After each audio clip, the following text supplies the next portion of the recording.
2 March 1946 મહાશિવરાત્રિના દિવસે ભાવનગર જિલ્લાના તલગાજરડા ગામમાં માતા સાવિત્રીબેન અને પિતા પ્રભુદાસને ત્યાં મોરારીદાસનો જન્મ થાય છે, એટલે કે આપણા પૂજ્ય મોરારી બાપુ.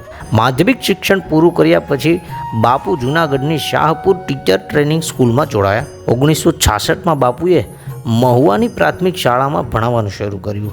16 વર્ષની ઉંમરે દાદા ત્રિભુવનદાસ બાપુના માર્ગદર્શન હેઠળ રામકથાનું પઠન કરવાનું શરૂ કર્યું.